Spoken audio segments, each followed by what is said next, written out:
Assalamualaikum warahmatullahi wabarakatuh. Makan es krim di tengah corona. Nama saya Waras Sufial Karim. Siap dapat nilai A. Kali ini saya akan membahas tentang digitalisasi penyiaran. Berikut adalah slide-nya. Digitalisasi penyiaran.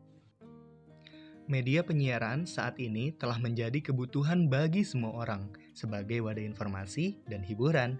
Terdapat berbagai macam konten yang mempunyai beraneka macam target audiens.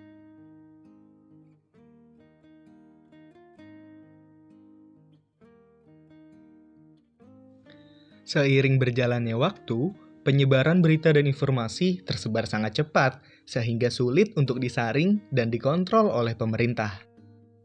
Perlunya pengawasan dan regulasi yang lebih baik, tidak hanya mengandalkan Undang-Undang Nomor 32 yang sebatas mengatur TV dan radio, namun kurang perhatian kepada media sosial yang mempunyai dampak jauh lebih besar 2 kali lipat.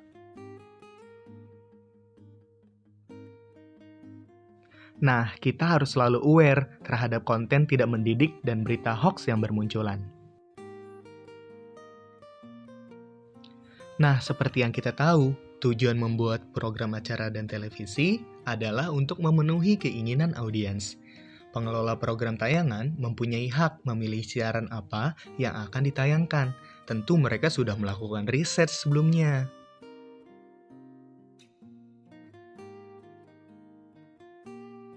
Namun apa yang terjadi? 80% hanya mengejar rating.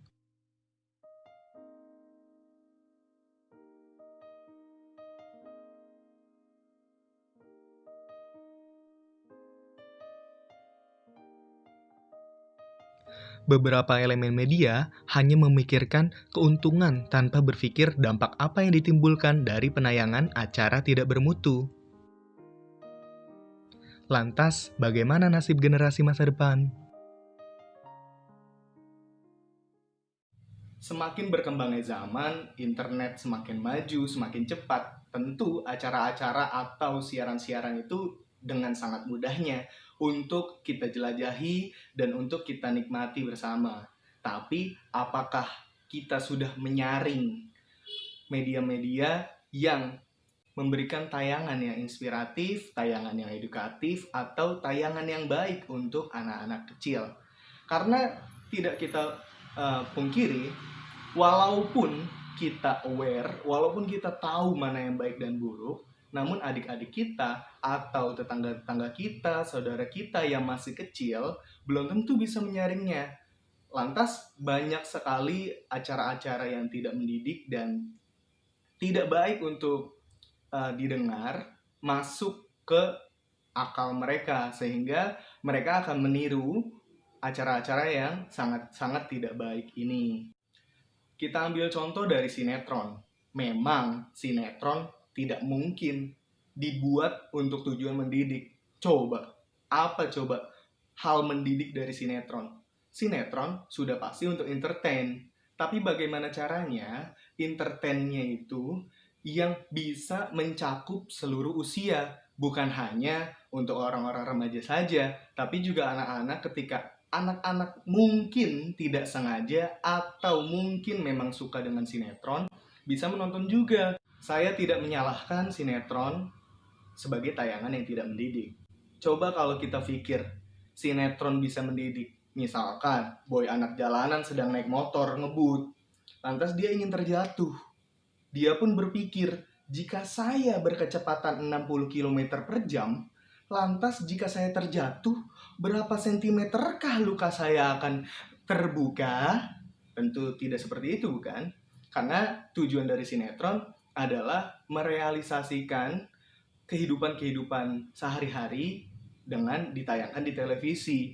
Tentu film tersebut ada research-nya dan sesuai dengan budaya kita. Oleh karena itu, agar sinetron ini bisa lebih relate lagi dengan kehidupan yang baik, dari individu kita masing-masing menciptakan budaya-budaya yang baik, sehingga sinetron pun akan menjadi baik. Karena sinetron adalah gambaran dari masyarakat itu sendiri. Kita ambil contoh di drama Korea. Di drama Korea itu, mereka sangat sopan dan juga menjaga kebersihan. Sehingga orang-orang Indonesia, orang-orang Amerika, dan lain sebagainya yang menonton drama Korea merasa termotivasi dengan orang-orang Korea. Terciptalah mindset orang-orang luar negeri bahwa, wah ternyata orang Korea orangnya pada ramah-ramah. Dan orang Korea ini ternyata orang-orangnya sangat menjaga kebersihan. Hingga bisa didapatkan nilai moral di dalam film tersebut, walaupun mungkin alurnya sama dengan sinetron Indonesia, namun dikemas secara baik sehingga sangat-sangat termotivasi dan sangat-sangat tercerahkan. Dan untuk teman-teman pengguna sosial media tentu juga harus pintar juga, bukan hanya pintar dalam memilih konten yang dia tonton, tapi dalam mengupload kreativitas teman-teman. Contohnya, jika teman-teman ini memang suka bermain TikTok, maka buatlah TikTok yang bermanfaat. TikTok yang menginspirasi bermacam orang, bukan malah menayangkan konten-konten negatif atau hal-hal yang tidak pantas untuk ditiru. Oke? Terima kasih sudah menonton video saya, semoga bermanfaat. Tetap semangat dan jangan lupa rajin sholat. Assalamualaikum warahmatullahi wabarakatuh. Pintar dalam memilih media-media yang kamu tonton.